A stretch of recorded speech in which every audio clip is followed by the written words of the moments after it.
अस्सलाम वालेकुम बेटा। हम ना बाकी बच्चे आ रहे हैं हमारी क्लास में। मैम अभी ग्रुप में तो किसी का मैसेज नहीं आया। अच्छा, आपको ईमेल मिली है लिंक की? जी मैम, मुझे ईमेल मिली है, मैं ग्रुप में मैसेज कर देती हूँ। चलें, कर दीजिए।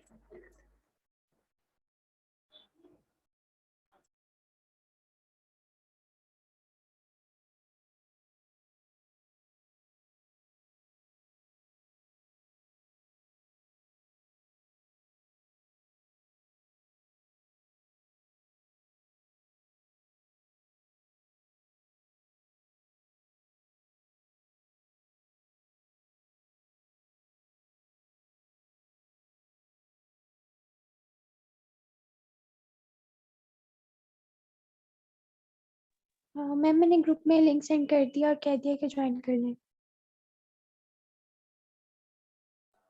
चलिए, सही है, थैंक यू।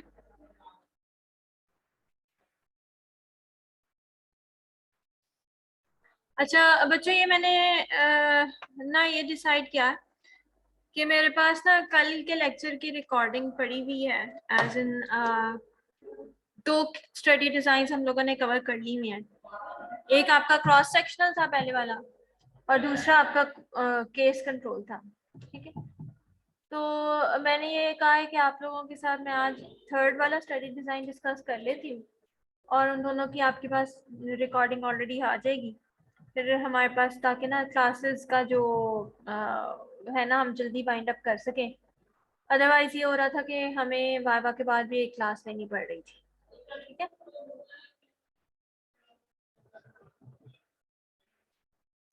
अब मुझे बताओ, हम वेट कर लें बाकियों का या स्टार्ट कर दूं मैं?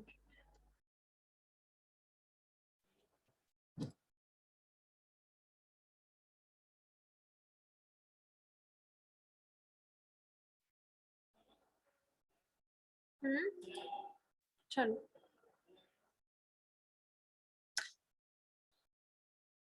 चलो हम स्टार्ट करते हैं, फिर जैसे जैसे स्टूडेंट्स आते जाएंगे फिर वो ज्वाइन इन करते जाएंगे सारा। कोहॉर्ट स्टडी डिजाइन जो है ना, ये आप लोगों ने 3 स्टडी डिजाइन पढ़े थे जो सी से स्टार्ट हो रहे थे और तीनों ऑब्जर्वेशनल स्टडीज में आते थे। दो मेजर ब्रांचेस हैं आपके स्टडी डिजाइंस की। Observational study design. जी,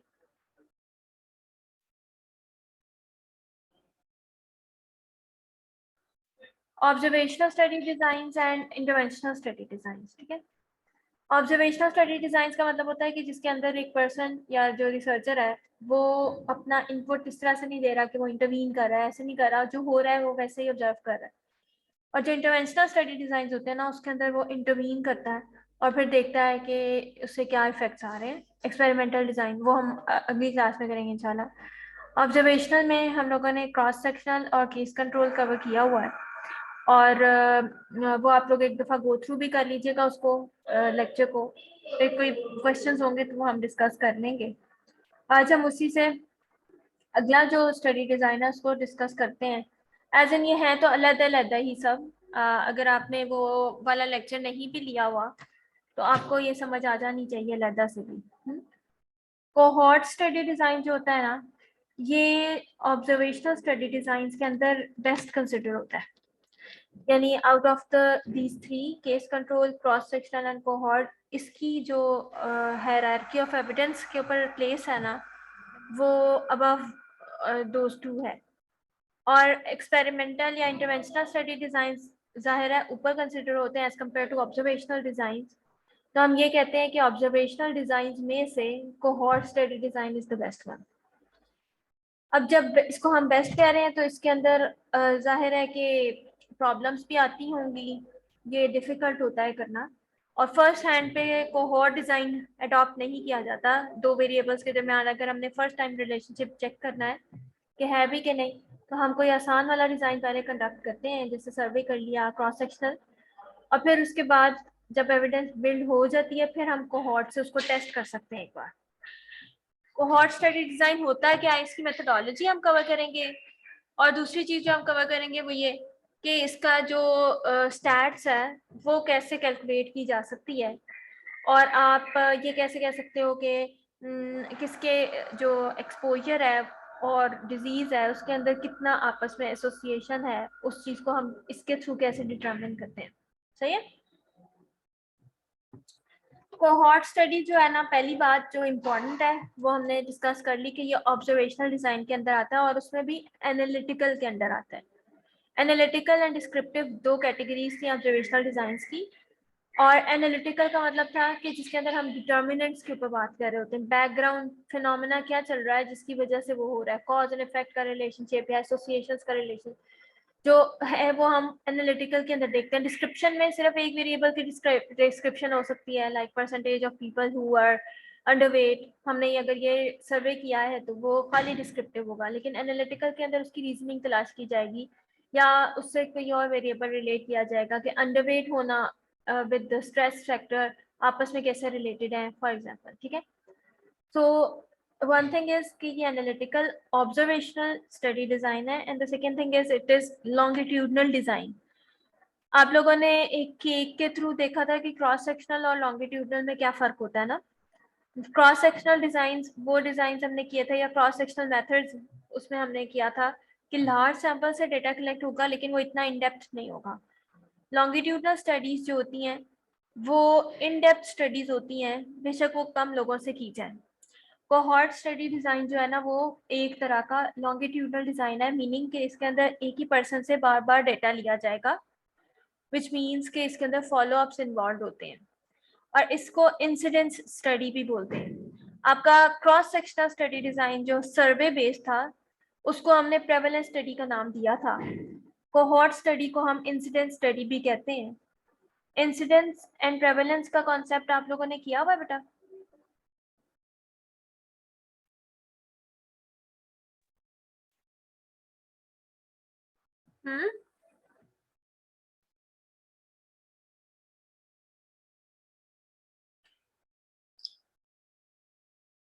इंसिडेंस का मतलब होता है बेटा कि आपकी कोई कोई डिजीज जो है ना वो पहली दफा अकर कर रही है, उसको हम इंसिडेंस बोलते हैं। कि जब वो पहली बार अराइज हो रही है तभी हम उसको चेक कर लें, उसको इंसिडेंस कहते हैं। प्रेवलेंस का मतलब होता है कि ऑलरेडी जितने भी प्रॉब्लम्स प्रेजेंट हैं या जितने भी केसेस उस चीज के लिए प्रेजेंट हैं हम उन सबको स्टडी कर लें। हमने इंसिडेंस और प्रेवलेंस नहीं पढ़ा जी जोया? जी मैम। एम, मैंने कहा इंसिडेंस और प्रेवलेंस नहीं पढ़ा हमने? यस मैम, पढ़ा हुआ है पहले। अच्छा बताइए क्या होता है वो? मैम इंसिडेंस ऑफ डिजीज मेरे ख्याल से होता है, प्रेवलेंस ऑफ डिजीज तो वो होता है ना कि अगर कोई डिजीज कंडीशन है, और इंसिडेंस होता है कि पहले से डिजीज नहीं है लेकिन बाद में एक्सपोजर है उसका।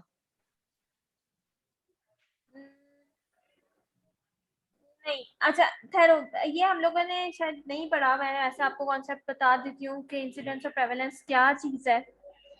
इंसिडेंस का मतलब होता है कि आप फर्स्ट टाइम पे जैसे एग्जांपल से समझ लीजिए कि कोविड के केसेस हैं। कोविड के केसेस एक बंदा अभी अभी डायग्नोज हुआ है तो वो हम इंसिडेंस बोलेंगे कि the incidence of Covid new cases जो है ना वो कितने आ रहे हैं। इंसिडेंस रेट्स तब ज्यादा होते हैं जब एक डिजीज जो है जल्दी जल्दी स्प्रेड कर रही है। प्रेवलेंस का मतलब होता है कि एक जो भी डिजीज है ना, करंटली अगर हम सबका सर्वे रन करें और देखेंगे कितने परसेंट लोग कोविड से बीमार हैं, बेशक वो आज हुए हैं या पहले से बीमार चल रहे हैं, तो वो सारे लोग प्रेवलेंस के अंदर आ जाएंगे। प्रेवलेंस स्टडीज जैसे क्रॉस सेक्शनल सर्वे करेंगे ना तो प्रेवलेंस हमें पता चल जाएगी एक डिजीज की। इंसिडेंस मालूम करना इसलिए इम्पोर्टेंट होता है ताकि हम जो एक्सपोजर और आउटकम है ना उन दोनों के दरमियान में टेम्पोरल रिलेशनशिप देख सकें। किस तरह? अगर हम ये अस्यूम कर रहे हैं कि ये स्पेसिफिक फैक्टर इस डिजीज की इंसिडेंस का बायस बनता है तो इसका क्या मतलब हुआ कि वो इसको कॉज करता है। सही है। अगर हमें ये पता चल जाए कि ये डिजीज एग्जैक्टली किस दिन हुई थी और क्या वो फैक्टर जो था वो पहले था इससे, जो एक्सपोजर फैक्टर था वो इससे पहले था, और हमें एग्जैक्टली डेट पता चल जाए कि ये डिजीज इस दिन स्टार्ट हुई है, इंसिडेंस रेट पता चल जाए, तो हम कह सकते हैं कि एक्सपोजर पहले से था और डिजीज बाद में डेवलप हुई है। इसका मतलब है कि आपका टेम्पोरल रिलेशनशिप वैलिड है। ऑन द टाइम लाइन आप एक्सपोजर को पहले और टाइम आउटकम को बाद में देख रहे हो, सही है। आपके जो बाकी डिजाइन होते हैं, स्टडी डिजाइन, उनके अंदर ये पॉसिबल नहीं होता कि हम एक्सपोजर को पहले और आपका जो आउटकम है ना उसको बाद में देख सके। ये चीज क्लियर हुई है?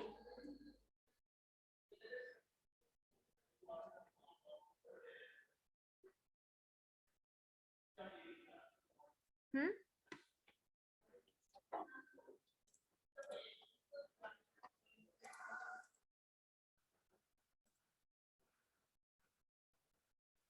बेटा तो अगर आप मैम लोगों इसका ने मतलब फीडबैक नहीं देना ना तो फिर आप लोग भी लीव कर दो ताकि मैं जल्दी जल्दी रिकॉर्डिंग करके इसको खत्म कर दूं।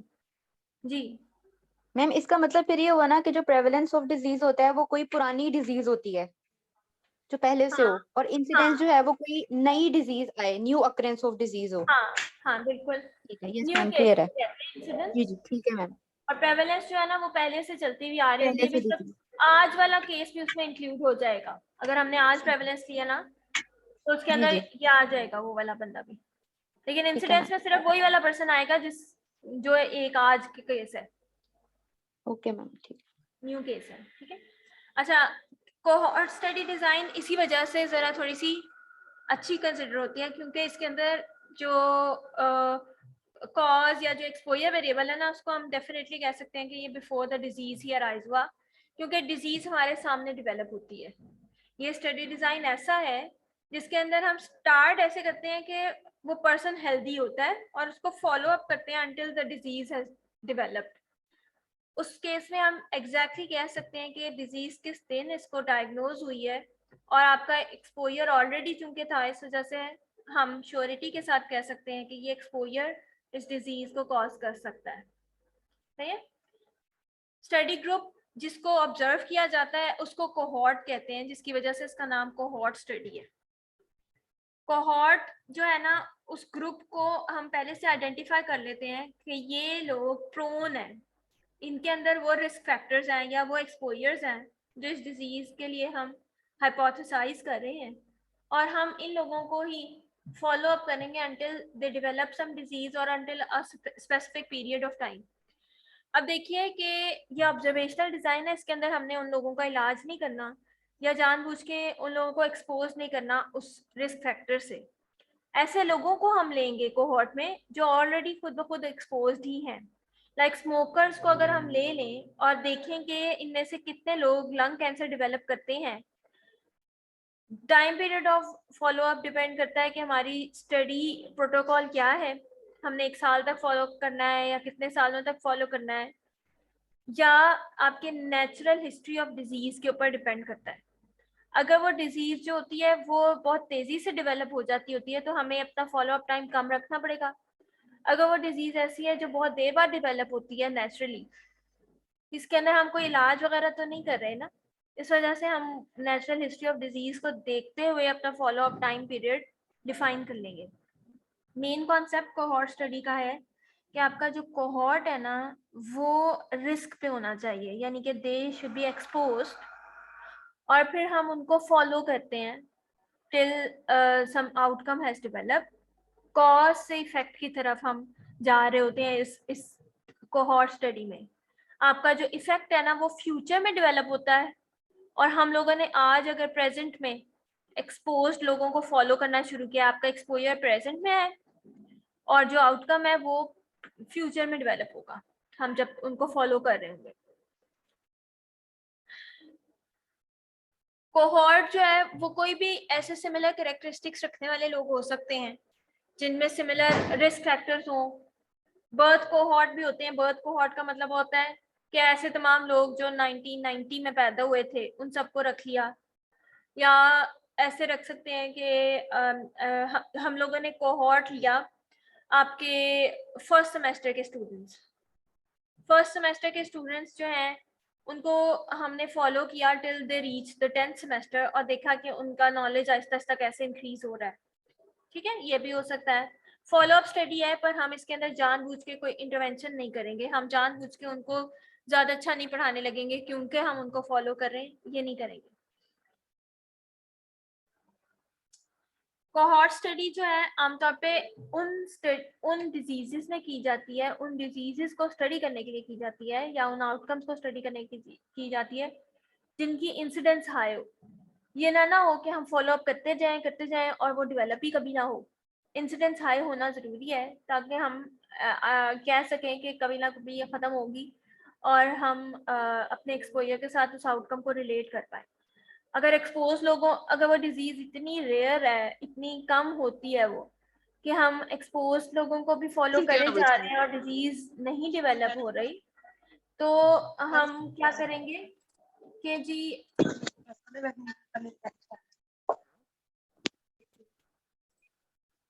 तो हम क्या करेंगे कि हमारा तो कंफ्यूजन यही होगा ना कि ये लोग एक्सपोज भी होते हैं तब भी ये डिजीज डेवलप नहीं करते।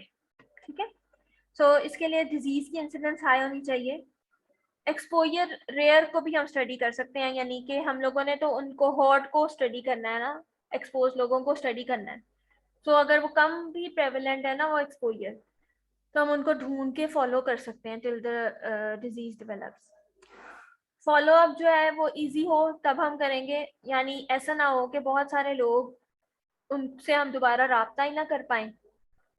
ऐसे केसेस में हम लोग वन टाइम स्टडी को प्रेफर करते हैं, यानी कि वो लोग प्रोन है कि वो दोबारा हमसे कांटेक्ट नहीं करेंगे, या वो कहीं शिफ्ट हो जाएंगे, या कोई ऐसी डिजीज है जिसको फॉलो करना इसलिए मुश्किल है कि उसका डेथ रेट बहुत ज़्यादा होता है। उन केसेस में कोहॉर्ट स्टडी नहीं की जा सकती। कोहॉर्ट स्टडी तब करते हैं जब फॉलो अप पॉसिबल हो और फंड्स भी अवेलेबल हों, क्योंकि फॉलो अप करने के लिए कुछ ना कुछ इंसेंटिव्स देने पड़ते हैं लोगों को, तभी वो उसके अंदर पार्टिसिपेट करते हैं। Clinical observations, descriptive designs and case control studies have given evidence on association। ये पहली वाली बात जो है ये मैंने आपको शुरू में बताई कि कोहॉर्ट स्टडी जो है, चूंकि इसमें एक्सपेंसेस इन्वॉल्व होते हैं, टाइम पीरियड ज़्यादा लगता है, एफर्ट ज़्यादा लगती है, रिसोर्सेज ज़्यादा लग रहे होते हैं, तो ये कोई भी एविडेंस जनरेट करने के लिए पहली स्टडी नहीं होती। इससे पीछे हमें उन दोनों वेरिएबल्स का लिंक मिल रहा होता है और हम उसको बेटर स्टडी डिज़ाइन के साथ टेस्ट करना चाहते हैं, तब हम कोहॉर्ट स्टडी डिज़ाइन को चूज करते हैं। ठीक है, कोहॉर्ट में होता क्या है, हम लोगों ने कॉज से इफेक्ट की तरफ जाना है। एक्सपोजर हो चुका हुआ है और हम प्रेजेंट में जब स्टडी स्टार्ट कर रहे हैं ना, तो एक्सपोज्ड हैं लोग, और हम उनको फ्यूचर में यानी कि उनका फॉलो अप करते जाएंगे, डिपेंडिंग अपॉन कि आप कितनी देर के लिए करना है, आपकी डिजीज के स्टेट के ऊपर डिपेंड करता है। हम उन लोगों को स्टडी करते जाएंगे जब तक कि वो डिजीज डेवलप नहीं करते, या जब तक कि हमारी स्टडी का पीरियड खत्म नहीं हो जाता। अब उन उन एक्सपोज लोगों के अलावा हम लोग उन लोगों को भी स्टडी करेंगे जो सिमिलर ग्रुप से बिलोंग करते हैं, सिमिलर कैरेक्टरिस्टिक्स रखते हैं, बट उनके अंदर एक्सपोजर नहीं है। सिर्फ एक एक्सपोजर के डिफरेंस से हम लोग और लोगों को भी चूज करते हैं अपनी स्टडी में। कोहॉर्ट स्टडी में यानी कि एक एक्सपोज लोगों का ग्रुप भी होगा और एक नॉन एक्सपोज लोगों का ग्रुप भी होगा, दोनों को हम फॉलो करेंगे और देखेंगे कि डिजीज रेट्स किस में ज़्यादा डेवलप हुए। अगर तो एक्सपोज लोगों में डिजीज रेट ज़्यादा हो जाएंगे, इंसिडेंस ऑफ डिजीज ज़्यादा हो जाएगी, तो इसका मतलब होगा कि आपका एक्सपोजर जो है वो रिस्क फैक्टर है वाकई में उस डिजीज़ का। और अगर अनएक्सपोज लोगों में डिजीज इंसिडेंस जो है वो कम होगी, तो इसका भी यही मतलब है कि एक्सपोजर ना हो तो डिजीज कम कम होती है ये वाली। इसका मतलब है इन दोनों के अंदर आपस में एसोसिएशन है। यहाँ पे आपके पास स्टडी पॉपुलेशन जिसके ऊपर आपने अप्लाई करनी है अपने रिजल्ट्स को, डिजीज फ्री होनी चाहिए, उनके अंदर वो डिजीज बिल्कुल भी नहीं होनी चाहिए। उनका पहले हम देखेंगे कि किस तरह से ये वाला जो क्या कहते हैं,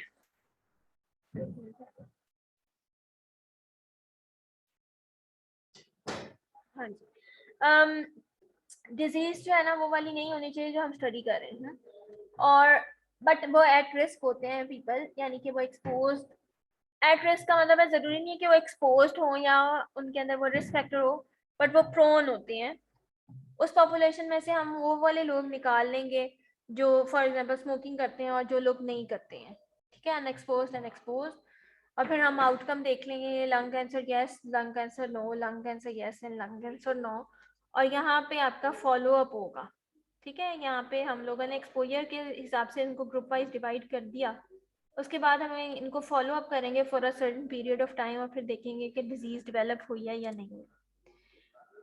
ये 2x2 टेबल जो है हम लोग पहले भी स्टडी कर रहे हैं, मैं वैसे आपको अभी भी दोबारा डिस्क्राइब कर देती हूँ। आपके ये 2x2 टेबल कहलाता है एपिडेमियोलॉजिकल टेबल। इसको क्रॉस टैब भी बोलते हैं आप। इसका सीक्वेंस ऑफ इवेंट्स जो लिखे हुए हैं वो वैसे ही रहने चाहिए जैसे हैं। Exposure positive, exposure negative, disease positive and disease negative. ए वो सब लोग हैं जो एक्सपोज्ड हैं और डिजीज हैं। बी वो सब लोग हैं जिनके अंदर डिजीज नहीं है लेकिन वो एक्सपोज्ड हैं। सी वो लोग हैं जो, यानी ये यहाँ पे तो एबीसी में फॉर्म में लिखा हुआ ना, लेकिन ये असल में नंबर्स होते हैं कि how many people are there, या परसेंटेजेस होती हैं कि out of the total sample how many people are there. Not expose to aetiological factor and disease is present, यानी कि एक्सपोजर नेगेटिव है और डिजीज पॉजिटिव है। और आपका जो चौथे वाला है ना, उसका मतलब है कि एक्सपोजर भी नहीं है और डिजीज भी नहीं है। यहाँ पे जो प्लस करके लिखे हुए हैं इनका मतलब ये है, ये सब लोग जो है ऊपर वाली लाइन में, ये सब लोग एक्सपोज्ड है ए प्लस बी, और ये सब लोग जो है ना वो नॉन एक्सपोज्ड है सी प्लस डी। कोहॉर्ट जो है हम लोग जिस वक्त कर लिया ना, अपना डेटा कलेक्ट कर लिया, दो लोग जो है वो दो हिस्सों में तकसीम किए थे हमने, और एक्सपोजर पॉजिटिव एक्सपोजर नेगेटिव की फॉर्म में, और फिर उसके बाद disease positive and disease negative की फॉर्म में हम लोगों ने ये टेबल जनरेट कर लिया। हम लोगों ने ये देखना है कि कितने % लोग हर कैटेगरी में फॉल कर रहे हैं, और फिर उसके बाद हम उसके ऊपर स्टैट्स अप्लाई करेंगे। कोहॉर्ट जो सारा का सारा हमने ग्रुप लिया ना, उनके लिए जरूरी है कि वो ससेप्टेबल जरूर हो।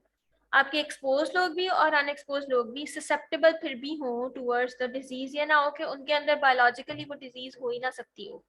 सही है। फिर कंपैरेबल भी होने चाहिए ये ग्रुप्स आपस में, यानी कि आपका जो कोहॉर्ट ग्रुप है, जो एक्सपोज ग्रुप है, और जो स्टडी जो जिसको आपने कंट्रोल के तौर पे लिया, या आपका अनएक्सपोज ग्रुप है, वो एक दूसरे से कंपैरेबल होने चाहिए। इसीलिए इम्पोर्टेंट है कि वो एक ही स्टडी पॉपुलेशन से सैम्पलिंग की गई हो। ये ना हो कि आपका जो ये कोहॉर्ट ग्रुप ये वाला है, अनएक्सपोज ग्रुप और एक्सपोज ग्रुप, इनके अंदर एक्सपोजर के अलावा और भी डिफरेंसेस हो, उसकी वजह से फिर प्रॉब्लम्स हो जाएंगी और कंफाउंडिंग वेरिएबल्स आ जाएंगे, जिनकी वजह से एक्चुअली एक्सपोजर और आउटकम आपस में लिंक नजर आ रहे हैं पर वो असल में नहीं है। डायग्नोस्टिक एंड एलिजिबिलिटी क्राइटेरिया पहले से सेट होता है, यानी कि किस वक्त हम कहेंगे कि ये डिजीज अब हो गई है इस पर्सन को, और इसको इस वाले बॉक्स की बजाय इस वाले बॉक्स के अंदर इसका नंबर लिखना है। डिजीज पॉजिटिव और डिजीज नेगेटिव का जो क्राइटेरिया है वो पहले से प्रोटोकॉल में डिफाइंड होगा कि हमने किस डायग्नोस्टिक टेस्ट से क्या कट ऑफ वैल्यू होगी, किस तरह से हमने उसको डायग्नोज करना है। व्हाट कॉन्स्टिट्यूट्स डिजीज, उसको हमने पहले से डिफाइन करना होता है, ताकि हम एग्जैक्टली इंसिडेंस रेट्स को मालूम कर सकें कि कब ये डिजीज डेवलप हो गई है।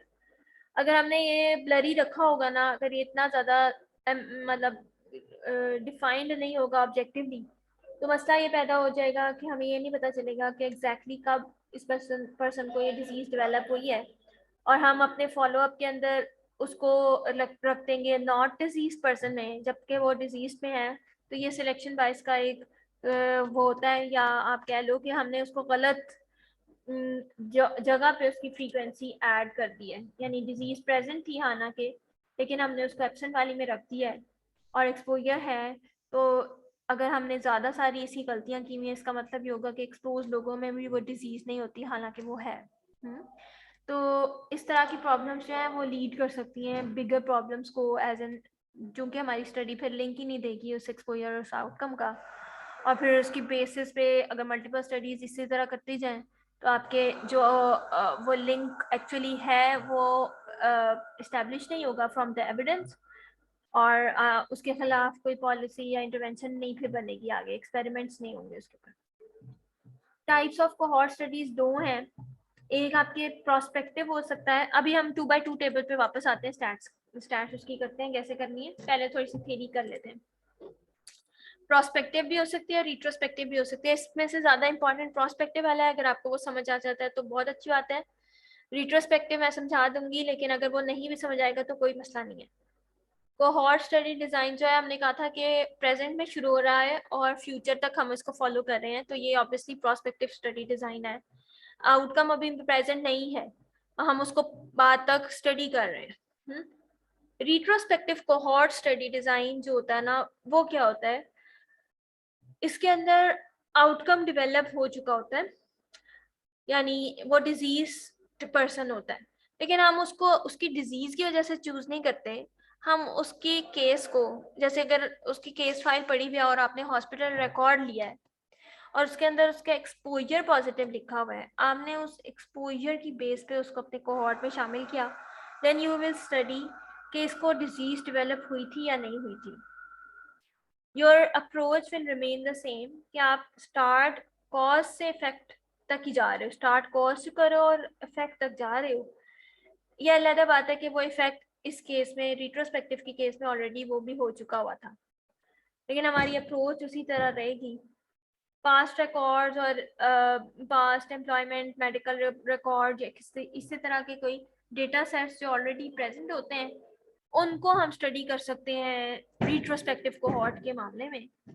लेकिन ज़्यादातर जो नई स्टडीज़ कंडक्ट की जाती हैं जो ओरिजिनल डेटा के ऊपर बेस्ड होती हैं, वो प्रोस्पेक्टिव कोहॉर्ट ही होती हैं। उसके अंदर हम करंटली उनको देखते हैं कि अभी तो इनको डिजीज़ डेवलप नहीं है, और एग्जैक्टली हम जान सकते होते हैं कि इंसिडेंस जो है उस डिजीज़ की किस दिन और किस कब हुई है, और तभी हम एग्जैक्टली कह सकेंगे कि चूंकि एक्सपोजर पहले से इसको है और ये आउटकम बाद में डेवलप हुआ है, then they are greater chances कि ये आपस में लिंक्ड है, क्योंकि टेम्पोरल एसोसिएशन इसमें नजर आ रहा है। Selection of study subjects, obtaining data on exposure, selection of comparison group और follow up and analysis, इनमें से 2-3 चीजें मैंने आपको बता दी। मुझे लगता है स्लाइड्स जो है ना वो थोड़ी सी आगे पीछे हुई हुई है। कोहॉर्ट स्टडी डिजाइन इसी तरह चलेगा। सबसे पहले हम लोगों ने अपने स्टडी सब्जेक्ट्स को सिलेक्ट करना होता है, और उनके अंदर हम एक ही पॉपुलेशन से दोनों ग्रुप्स को सिलेक्ट करने की कोशिश करेंगे कि वो एक्सपोज्ड हैं या नहीं है। वो आप एक ही जगह से और सिमिलर कैरेक्टरिस्टिक्स वाले लोगों को सिलेक्ट करने की कोशिश करेंगे। जनरल पब्लिक से भी ले सकते हैं, या आपके कोई हॉस्पिटल बेस्ड डेटा भी हो सकता है, कोई आपका और एक्सपोजर हो सकता है, लाइक ज़्यादा बैठने वाले लोग जिनकी जॉब ऐसी है जिनको ज़्यादा बैठना पड़ता है, उनमें उनमें अल्टीमेटली बैक एक कितनी डेवलप हो जाएगी, या इस तरह करके हम कोई भी पॉपुलेशन सेट ले सकते हैं जिसको हम अपना कोहॉर्ट बनाएं, और इनमें से फिर एक्सपोज लोगों को, यानी कि जिनको बैठना ज़्यादा पड़ता है, उनको अलग कर लेंगे, और जिनके रिलेटिवली उसमें भी फिर कट ऑफ वैल्यू होती है कि एक्सपोजर पॉजिटिव कब है और एक्सपोजर नेगेटिव कब है, कितने hours of sitting do we say as an exposure in our study, और कितने आवर्स जो है वो नॉट एक्सपोजर में चले जाते हैं। उसको भी ऑब्जेक्टिवली पहले से डिफाइन करना पड़ता है, वरना फिर मुश्किल हो जाएगी आपके लिए। आपकी जो कोहॉर्ट डिजाइन होते हैं ना, वो डिफरेंट तरह के कंपैरिजन में की जा सकती हैं। एक ये होती है कि एक्सपोजर वर्सेस नॉट एक्सपोजर, यानी कि एक बंदा जो है ना वो ओबीज है और एक बंदा ओबीज नहीं है, ठीक है, नॉर्मल वेट है या जो भी इसका वेट स्टेटस है। हम लोगों ने बीएमआई डिफाइन कर दिया कि इससे ज़्यादा होगा, 30 से ज़्यादा होगा तो उसको हम ओबीज रखेंगे और बाकियों को नॉट ओबीज रखेंगे। इन दोनों के दरमियान में आपस में कंपैरिजन करना है। दूसरा कंपैरिजन ग्रुप जो होता है ना कोहॉर्ट में, वो ऐसे हो सकता है कि हम लोग इंटरनल कंपैरिजन कर लें, यानी कि ओबेसिटी वाले लोगों को हमने लिया हुआ है 30 से अबव बीएमआई वालों को, उनको भी कैटेगराइज कर लें और देखें कि क्लास 1 ओबेसिटी, क्लास 2 ओबेसिटी और क्लास 3 ओबेसिटी के दरमियान में क्या फ़र्क है। एक्सपोजर, यानी एक्सपोजर के तौर पे ले रही हूँ मैं ओबेसिटी को, और इसका आउटकम हम ले लेते हैं हार्ट डिजीज़ ले लेते हैं। तो ये क्लासेस ऑफ ओबेसिटी जो है, लेवल्स ऑफ एक्सपोजर जो हैं, क्या ये डिफाइन करते हैं कि कितनी जल्दी सीवीडी डेवलप हो जाए, या रेट्स ऑफ सीवीडी ज़्यादा हैं आपके मॉर्बिड ओबेसिटी में एज कम्पेयर टू दोज जो क्लास 1 ओबेसिटी से बिलोंग करते हैं। हम लेवल्स के तौर पे भी एक्सपोजर को मेजर कर सकते हैं और फिर उसको कंपेयर कर सकते हैं। Comparison with the general public rates भी कर सकते हैं, जो थर्ड वाला पर्पल में लिखा हुआ है। उसका मतलब यह है कि आप अपने डिजीज रेट्स निकाल रहे हो कि ओबीस लोगों के अंदर कितने डिजीज रेट्स हैं, और फिर देख रहे हो कि prevalence of CVD generally Pakistan के लिए क्या रिपोर्ट की गई है या साउथ एशिया के लिए क्या रिपोर्ट की गई है आपके WHO के रिसोर्सेज से या आपके और दूसरे सर्विस के रिसोर्सेज से आपको क्या पता चल रहा है कि आपके एरिया में इस डिजीज की क्या प्रेवलेंस है। आप उनके साथ भी इसको कंपेयर कर सकते हो अगर आपके पास अनएक्सपोज लोगों का ग्रुप नहीं है तो। समझ आ रही बात की? अनएक्सपोज लोगों का ग्रुप हम असल में रखते हैं और ज़्यादा कोशिश होती है कि रखें, और अगर नहीं होता तो फिर हम कंपैरिजन जो है ना वो पॉपुलेशन रेट्स के साथ कर लेते हैं। लाइक आपके पास जनरल रेट्स ऑफ सीवीडी कितने हैं एक एक जनरल पब्लिक के साथ, हम उनका कंपैरिजन भी कर लेते होते हैं। फिर उसके बाद जी हम लोगों ने जब स्टडी सब्जेक्ट सिलेक्ट कर ली है, उसके बाद हम लोगों ने देखना है कि एक्सपोजर जो है ना वो हम लोगों ने क्लासिफाई कैसे करना है, एक्सपोज्ड वर्सेस अनएक्सपोज्ड करना है या डिग्री ऑफ एक्सपोजर के या लेवल ऑफ एक्सपोजर के बारे में करना है। और ये एक्सपोजर जो है इसका डेटा हम लोगों से सर्वे करके भी पूछ सकते हैं, हम लोगों से पूछ सकते हैं कि आप एक्सपोज्ड हैं या नहीं, हम क्वेश्चंस पूछ लेंगे उनसे, इंटरव्यू कर लेंगे या उनके मेडिकल रिकॉर्ड्स देख लेंगे या एनवायरमेंटल यानी कोई भी सर्वे। एनवायरमेंटल सर्वे का मतलब होता है कि हम अगर एक्सपोजर ऐसी चीज़ों को ले रहे हैं लाइक एनवायरमेंटल पोल्यूशन है, कोई और पोल्यूटेड है एयर में वाटर में, तो हम उनकी डिग्री देख लेंगे कि इस इलाके में कितना गंदा पानी है या इसके अंदर कौन कौन से पोल्यूटेंट्स हैं, उनकी एक्सपोजर हम उसके थ्रू मुहैया कर सकते हैं कि इतने माइक्रोग्राम्स या जो भी उसका मेजरमेंट यूनिट होता है, इतने ये वाला हैवी मेटल इनके वाटर में प्रेजेंट है तो ये एक्सपोज में आ जाएंगे, और इन वाले इलाकों में कम है हैवी मेटल तो हम उनको नॉन एक्सपोज में रखेंगे या लेवल्स में डिवाइड कर देंगे। फिर उसके बाद हमने पहले से डिफाइन किया होता है कि फॉलो अप कितने लोगों का कितने देर तक के लिए करना है। हर दफ़ा 100% फॉलो अप पॉसिबल नहीं होता, इसलिए हम कहते हैं कि कुछ लोग आपकी स्टडी को छोड़ के चले जाएंगे ड्यू टू डिफरेंट रीजंस। हो सकता है ड्यू टू द फैक्ट के वो बीमार इतने हो गए हैं कि वो आपकी स्टडी में नहीं आना चाहते या उनके विलिंगनेस नहीं है अब, या वो आपकी स्टडी को जो है ना डिसकंटिन्यू करना चाह रहे हैं इस रीज़न से कि वो कहीं और शिफ्ट हो रहे हैं और आप वहाँ जाके फॉलो अप नहीं ले सकते, कुछ भी रीज़न हो सकती है। तो फॉलो अप डेथ भी हो सकती है डिजीज की वजह से या कुछ भी। फॉलो अप जो है ना ये बिग चैलेंज होता है। कोहॉर्ट स्टडी डिज़ाइन जितनी ऑथेंटिक कंसिडर होती है उतनी ही फिर डिफ़िकल्ट बनती जाती है क्योंकि इसमें फॉलो अप इन्वॉल्व है। और 95% फॉलो अप अगर हो, यानी कि अगर हमने 100 पीपल लिए हुए थे और हमारी स्टडी के एंड में 95 पीपल रह गए, 5 छोड़ गए हैं, तो वो एक वैलिड चीज़ कंसिडर होती है। हम 95% फॉलो अप करने की कोशिश करते हैं। जितने लोग छोड़ के चले जाते हैं ना, जैसे 5% छोड़ के चले गए, उनको हम कहते हैं कि ये 5% एट्रीशन रेट था। एट्रीशन ATTRITION, एट्रीशन का मतलब होता है लॉस टू फॉलो अप, कितने लोग थे, और ये कम होना चाहिए। इसके लिए हमें कोई ना कोई इंसेंटिव्स वगैरह देने पड़ते हैं ताकि एट्रीशन रेट कम से कम रहे। चलो अब हम आ जाते हैं अपने 2x2 टेबल पे वापस और देखते हैं कि आपका जो कोहॉर्ट डिज़ाइन हम लोगों ने देखो फॉलो अप भी कर लिया और फिर हम लोगों ने उनसे डेटा कलेक्ट किया था रिगार्डिंग द डिजीज़। और ये मैंने आपको पहले बता दिया कि डिजीज़ के बारे में डायग्नोस्टिक क्राइटेरिया पहले से सेट होता है कोहॉर्ट स्टडी डिज़ाइन में। और फिर हम लोगों को उन 4 कैटेगरीज में डिवाइड कर देंगे कि exposure positive, exposure negative, disease positive and disease negative की फॉर्म में हम लोग उनके अंदर नंबर्स लिख दें, कितने लोग उस कैटेगरी में फॉल करते हैं, कितने उस कैटेगरी में फॉल करते हैं, और फिर उसके बाद इसका एनालिसिस रन करेंगे। फर्स्ट थिंग जो हम एनालाइज करते हैं वो इंसिडेंस रेट्स होते हैं। इंसिडेंस रेट्स और prevalence rates similarly find out किए जाते हैं। आपके prevalence rates cross sectional study में हमने किए थे। इंसिडेंस रेट्स का सेम फॉर्मूला है पर मैं आपको दोबारा एक्सप्लेन कर देती हूँ। इंसिडेंस जो है ना वो डिजीज की है या प्रेवलेंस जो है वो डिजीज की है। आपको अगर ये कहा जाए कि find out the incidence rate among the exposed, इसका मतलब होता है कि how many people are diseased among the total exposed. Total exposed people कितने हैं मैंने आपको बताया था कि ऐसे अगर हम देखते हैं ये टोटल आपके एक्सपोज लोग होते हैं, एक्सपोजर पॉजिटिव एक्सपोजर नेगेटिव, सो ये वाली लाइन पूरी प्लस करेंगे तो एक्सपोजर पॉजिटिव आएगा, ए प्लस बी वाली वो आपके डिनोमिनेटर में आ जाएगा। ये रेट है, इसका डिनोमिनेटर बड़ा होगा और उसी के अंदर से कुछ पार्ट जो है आप इसके न्यूमरेटर में आ जाएगा। ए मीनिंग जो लोग डिजीज हैं, डेवलप लंग कैंसर, ए जो है ये आपके न्यूमरेटर में आ जाएगा और ए प्लस बी जो टोटल है एक्सपोज लोग वो आपके नीचे आ जाएगा, डिनोमिनेटर में आ जाएगा। So A over A plus B is the incidence rate of disease among the exposed people. Secondly, इसके अंदर हम ये भी निकाल सकते हैं कि डिजीज के जो इंसिडेंस है वो अनएक्सपोज लोगों में कितना है, उसमें कम होना चाहिए सुलन। तो इसको निकालने के लिए हम अनएक्सपोज लोगों की टोटल कर लेंगे सी प्लस डी, और इनमें से कितने लोग डिजीज कैटेगरी के अंदर फॉल करते हैं वो सी हैं। सो सी ओवर सी प्लस डी जब करेंगे तो वो incidence rate among the non expose निकल आएगा।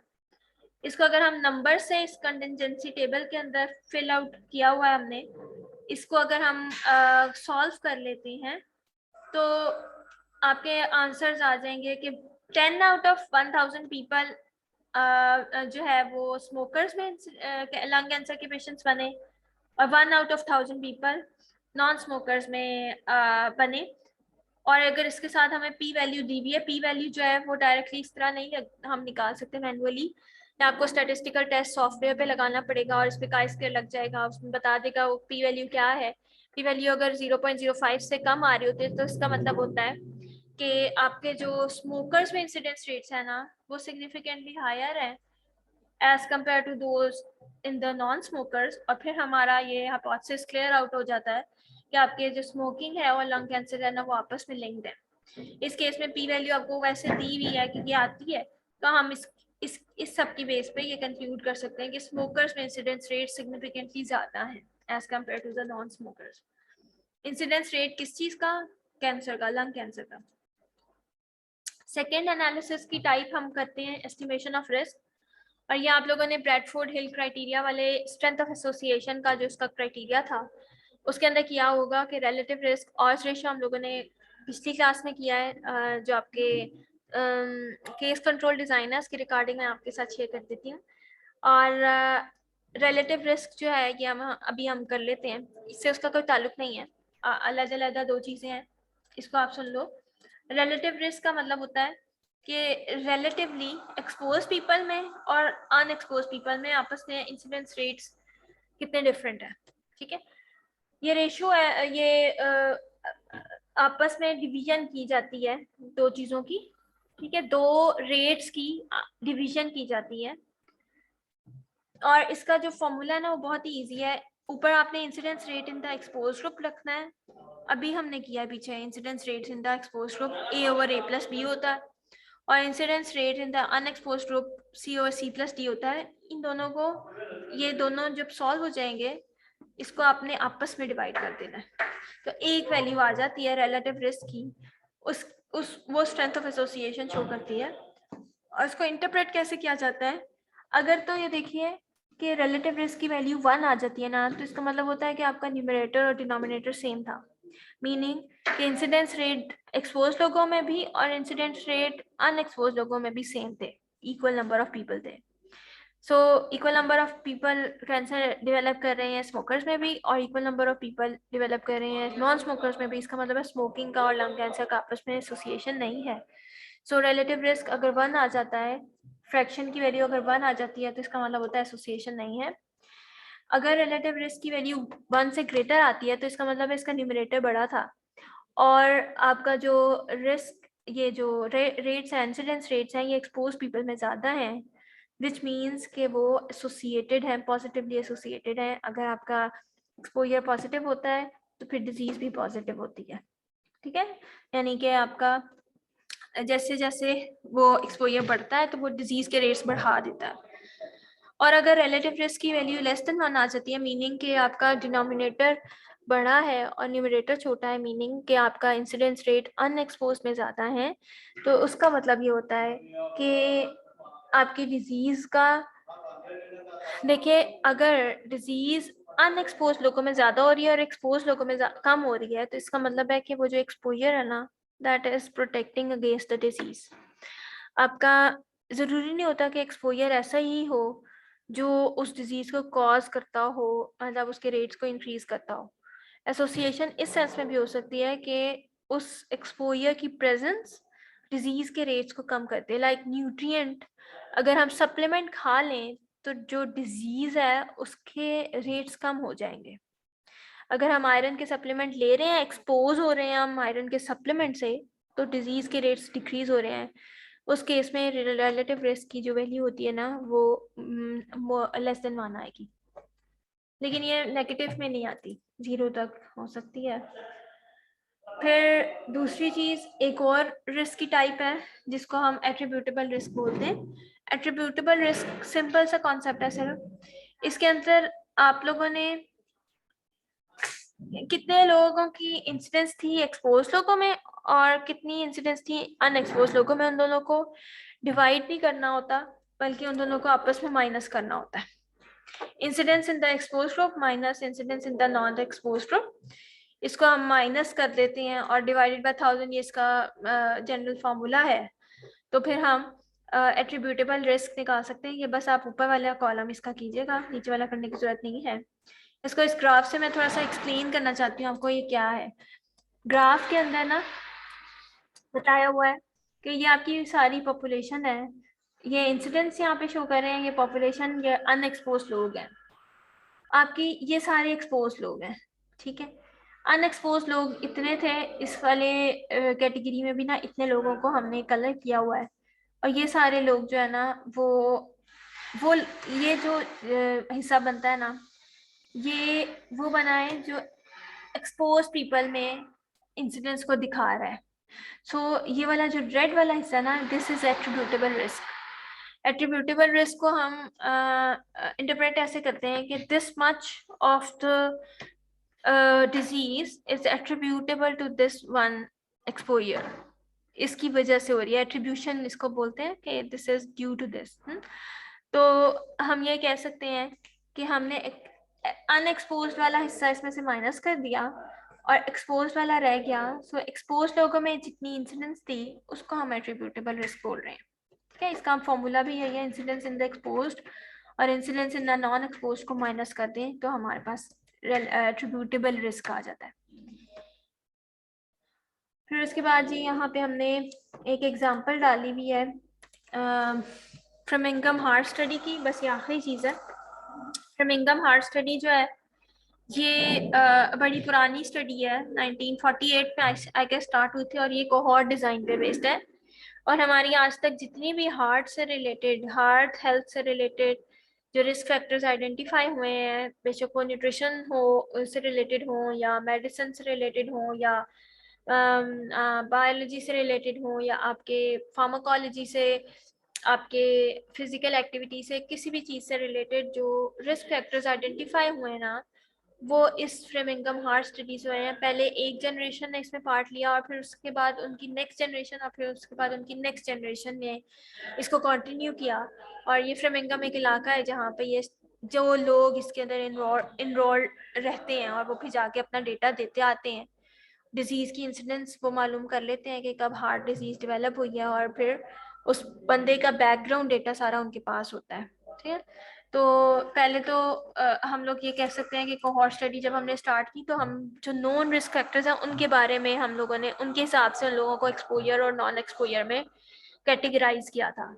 लेकिन फिर जब इस तरह की चीज़ हो जाती है ना कि हम रिस्क फैक्टर्स इसमें से निकालना चाहते हैं, तो फिर हम उनको उनकी मल्टीपल चीज़ों के बारे में डेटा ले लेते हैं और फिर देखते हैं कि एंड पे आउटकम क्या आ रहा है, डिजीज़ हो रही है या नहीं हो रही। और फिर जब हो जाती है फिर हम उसको रिलेट कर सकते हैं कि इन लोगों में तो डिजीज़ रेट्स कम है और ये स्पेसिफिक कैरेक्टरिस्टिक था इनकी डाइट में, और ये स्पेसिफिक कैरेक्टरिस्टिक था ये वाले ग्रुप की डाइट में, और इनके डिजीज़ रेट ज़्यादा हैं। सो इसका मतलब ये हुआ कि आपका जो डिजीज़ है ना, ये वाला जो एक फैक्टर है डाइट का, वो लिंक्ड है। सो इसके थ्रू न्यू चीज़ें भी आइडेंटिफाई की जा सकती हैं। फ्रेमिंगम हार्ट स्टडी, ये PDF खुल नहीं रही लेकिन आप खोल के देख सकते हो, ये इंटरेस्टिंग है। और ये एक छोटी सी टॉक है, ये भी आप लोग खोल के देख सकते हैं, आप लोग जरूर देखिएगा इसको।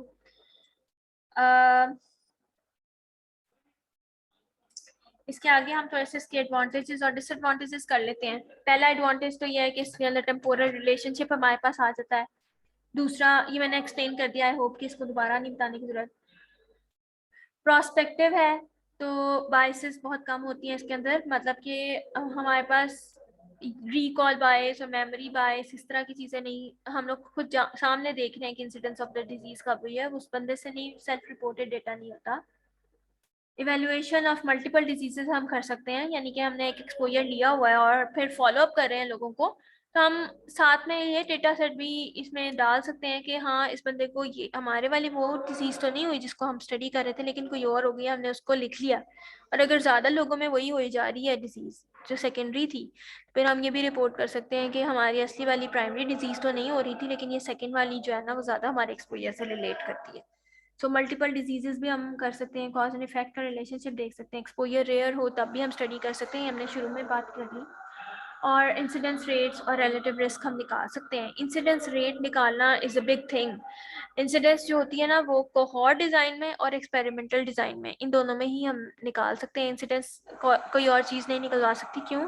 क्योंकि ऑलरेडी जिन जिन स्टडीज़ में आउटकम डेवलप्ड होता है, यानी डिजीज डेवलप्ड होती है ना, उस वक्त हम ये नहीं कह सकते कि इंसिडेंस चाहिए, उस वक्त वो प्रेवलेंस ही होती है, उस वक्त तो ऑलरेडी वो हो चुकी होती है ना।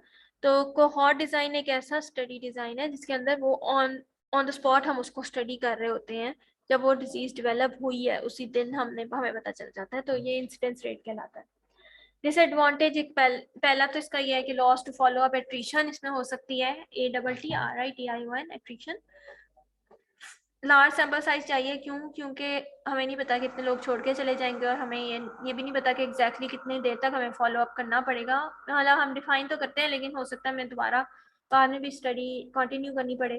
तो लार्ज सैंपल साइज लेंगे ताकि अगर कुछ लोग चले भी जाएं तो इतना कम सैंपल ना हो जाए कि हमारी स्टैट्स ही ना अप्लाई हो रही हो। रेयर डिजीजेस के लिए मुश्किल हो जाएगी, ये मैंने पीछे आपको बता दिया कि हम उसको सोचते रहेंगे कि होएगी होएगी, वो डिजीज ही नहीं होएगी। फिर long time to complete, obviously इसका एक है कि फॉलो अप स्टडी है, इस वजह से एक्सपेंसिव होती है। डायग्नोस्टिक क्राइटेरिया चेंज हो सकता है, ये आपकी एक बाइसिस में भी इंक्लूडेड था, आप उसमें से जाके भी ये देख सकते हो कि ये कौन सी बाइस थी।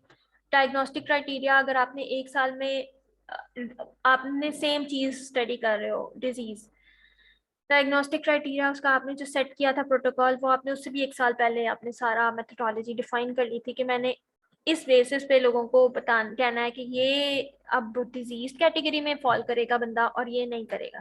ठीक है, आउटकम जब डेवलप, अब हम फॉलो अप कर रहे हैं लोगों को, एक साल और हमने फॉलो अप किया, तो उतनी देर में ना डायग्नोस्टिक क्राइटेरिया जो पहले हमने चूज किया हुआ था ना वो आउटडेट हो गया और नए वाला अब आ गया। तो हमें अब क्या करना पड़ेगा, हम या तो पुराना यूज करते रहें ताकि हमारे सारे सैंपल में कंपेरेबिलिटी रहे, या फिर हमें नया करना पड़ेगा, फिर जो इनका पहले हो चुका है उनके दोबारा टेस्ट रन करने पड़ेंगे, या कुछ इस तरह का करना पड़ेगा ताकि कंपेरेबल रहे। So this one is a big thing कि आपका डायग्नोस्टिक क्राइटेरिया चेंज हो सकता है इस केस में। और आपका जो फॉलो अप जिन लोगों को करना है उनको भी मोटिवेटेड होना चाहिए रिपीटेडली, अगर उनके ब्लड टेस्ट हमने लेने हैं हर महीने बार बार, तो उनको भी मोटिवेट करना पड़ेगा कि आपने हमें ये टेस्ट देना है, क्यों देना है, उनको सारी ऑब्जेक्टिव्स और सब चीजें बतानी पड़ेंगी कि आपको क्यों हमने इन्वॉल्व किया आपकी स्टोरी में। अब आप लोगों का बच्चों ये काम है कि ये कोहॉर्ट स्टडी डिजाइन तो हो गया है, अब आप लोगों ने ना क्रॉस सेक्शनल, केस कंट्रोल और कोहॉर्ट, मैं ये इंशाल्लाह इन तीनों की रिकॉर्डिंग ना सुबह LMS पे अपलोड कर दूंगी, तो आप लोग इसकी तीनों की रिकॉर्डिंग सुनिए, और इनके अंदर डिफरेंस जो है ना इस वाली स्लाइड शो में, कोहॉर्ट की स्लाइड शो में लिखा हुआ है आगे, वो मैं अभी नहीं खोल रही क्योंकि आप लोगों ने मेरे ख्याल है बीच में से स्किप किया हुआ है। तो आपका कॉन्सेप्ट जो है ना वो क्लियर होना चाहिए कि क्रॉस सेक्शनल, केस कंट्रोल और कोहॉर्ट में डिफरेंस क्या होता है मेनली। ऑन अ टाइमलाइन क्या डिफरेंस है, क्रॉस सेक्शनल में एक्सपोजर और आउटकम दोनों इकट्ठे हम देख रहे हैं। ठीक है, हमें नहीं पता कौन सा पहले आया था कौन सा बाद में आया था, बहरहाल दोनों डेवलप्ड है। केस कंट्रोल डिजाइन में केसेस एंड कंट्रोल, यानी कि disease and not disease patients people हम लोग ले लेते हैं और उनका एक्सपोजर मुहैया करते हैं बैक में कि वो एक्सपोज थे या नहीं। ये रिट्रोस्पेक्टिव डिज़ाइन है और इसके अंदर भी दोनों चीज़ें ऑलरेडी डेवलप हुई होती हैं। हम एक्सपोजर सॉरी डिजीज और नॉट डिजीज होना उनका, यानी कि केस और कंट्रोल होना, वो प्रेजेंट में देख रहे हैं और उनसे पास्ट के बारे में हिस्ट्री ले रहे हैं कि क्या वो एक्सपोज थे या नहीं। जो कोहॉर्ट डिज़ाइन है इसके अंदर हम प्रेजेंट में ये देख रहे हैं कि आप एक्सपोज थे हैं या नहीं, और फिर फ्यूचर में इसको लेके जा रहे हैं कि ये डिजीज डेवलप करते हैं या नहीं, या आउटकम डेवलप करते हैं या नहीं। ये इंपॉर्टेंट डिफरेंस है। ये आप लोगों ने जब पूरा लेक्चर एक दफ़ा गो थ्रू करोगे फिर आपको ज़्यादा अच्छा समझ आएगा, और अगर आपको नहीं समझ आएगा तो फिर आप लोगों ने मंडे की क्लास में इसको पहले डिस्कस करेंगे, फिर उसके बाद हम एक्सपेरिमेंटल डिज़ाइन का एक लेक्चर है वो आप लोगों ने कवर करना है। ठीक है, सो दिस वाज ऑल। अगर आप लोगों को कोई कंफ्यूजन है तो पूछ लो मुझसे, नहीं तो फिर हम एंड करते हैं इसको।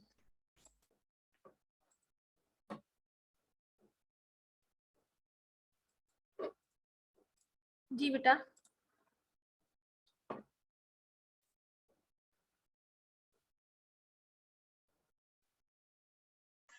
यस मैम, क्लियर है। चलो वेरी गुड, शाबाश। अब आप लोगों ने स्पेशली सी सेक्शन के बच्चे जो है ना, उन्होंने इसको करना है कवर। पिछले वाले दोनों लेक्चर्स को एक साथ पढ़ना है और फिर इसको मंडे तक आप लोगों का ये कवर होना चाहिए तीनों, फिर ही हम एक्सपेरिमेंटल डिजाइन को ज्यादा बेहतर समझ सकते हैं। ठीक है मैम। ठीक है, चलिए जी, थैंक यू सो मच बच्चों जी। अल्लाह हाफिज। अल्लाह हाफिज मैम।